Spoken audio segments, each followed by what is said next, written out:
এবার বিস্তারিত।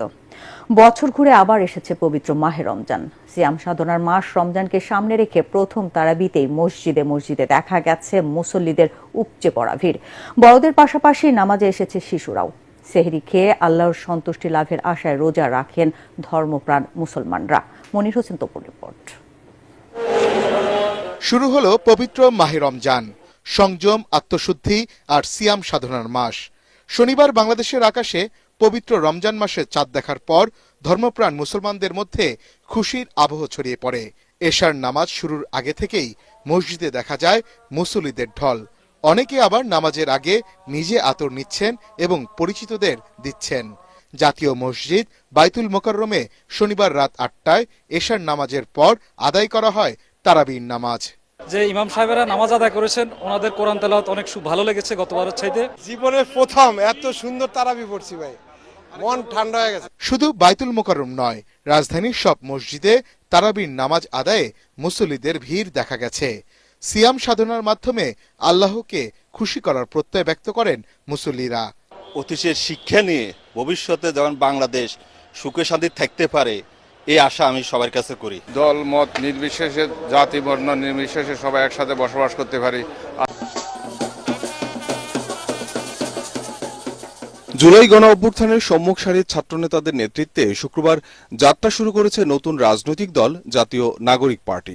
তবে অন্তর্বর্তী সরকারের সাথে তরুণদের এই দলের সম্পর্ক নিয়ে আছে নানা আলোচনা। আত্মপ্রকাশ অনুষ্ঠানে যোগ দিতে ছাত্রদের আহ্বানে ফিরোজপুরের জেলা প্রশাসক বাস সরবরাহ করেছেন, এমন খবর ছড়িয়ে পড়ে সামাজিক যোগাযোগ মাধ্যমে। এ বিষয়টিতে সরকারের অবস্থান ব্যাখ্যা করে প্রধান উপদেষ্টার প্রেস সচিব শফিকুল আলম জানান, কোনো পক্ষপাতিত্ব নেই সরকারের। রিকোয়েস্টের প্রেক্ষিতে এবং এক ধরনের প্রেসারের প্রেক্ষিতে তারা 5টি বাস রিকুইজিশন করাতে হেল্প করেন, কিন্তু এই বাসগুলোর কোনো ধরনের কোনো পেট্রোলের খরচ বা এটা যাতায়াতের খরচ, কোনো খরচ এই ডিসি অফিস থেকে দেওয়া হয়নি। আমরা সমস্ত পার্টির কাছে আমরা সমান। ইন্টারিম গভর্নমেন্ট মনে করে সমস্ত পার্টির জন্য সে লেভেল প্লেইং ফিল্ড তৈরি করছে, যাতে সুন্দর একটা ইলেকশনে, সুন্দর ফ্রি অ্যান্ড ফেয়ার ইলেকশনে সমস্ত পার্টি পার্টিসিপেট করতে পারে।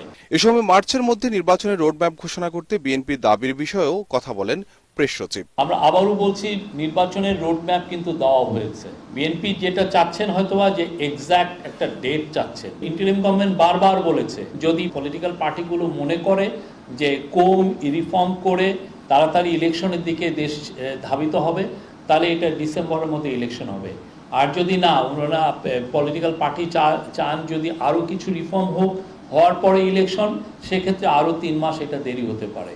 এবারে রমজানে গতবারের চেয়ে নিত্যপণ্যের দাম সহনীয় বলে সংবাদ সম্মেলনে জানান শফিকুল আলম। পণ্যের দাম কিভাবে সহনীয় পর্যায়ে আনা যায়, সে লক্ষ্যে ইন্টেন্সিভলি কাজ করা হয়েছে এবং আমরা আজকে বলতে পারি, আজকে আমাদের কাছে যে ডেটা আছে যে জিনিসপত্রের দামের, বিশেষ করে নিত্য প্রয়োজনীয় ভোগ্য পণ্যের, সেখানে স্পষ্ট দেখা যাচ্ছে যে গত রোজার থেকে এই রোজায় বেশিরভাগ পণ্যেরই দাম সহনীয় পর্যায়ে এসে কমেছে। দেশের আইন শৃঙ্খলা পরিস্থিতি ঠিক রাখতে সরকার নিবিড়ভাবে কাজ করছে বলেও জানায় প্রধান উপদেষ্টার প্রেস উইং। ইকরামুল হক সায়েম, এটিএন বাংলা, ঢাকা।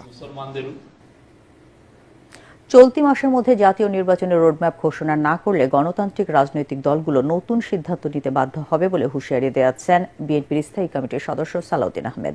নতুন রাজনৈতিক দলকে স্বাগত জানিয়ে তিনি বলেন, যারা জাতীয় নির্বাচনের আগে স্থানীয় নির্বাচন, নতুন সংবিধান বা গণপরিষদের কথা বলছে, তারা গণতান্ত্রিক উত্তরণের পথকে দীর্ঘায়িত করতে চায়। বিস্তারিত থাকছে কামরুজ্জামান রাজীবের রিপোর্টে। রাজনীতি ঘিরে আগে মাটি পরে গাছ। গণতন্ত্র পুনরুদ্ধার সংগ্রামে খালেদা জিয়া ও তারেক রহমানের ত্যাগ ও নেতৃত্ব শীর্ষক আলোচনা সভার আয়োজন করে ন্যাশনালিস্ট রিসার্চ ফাউন্ডেশন।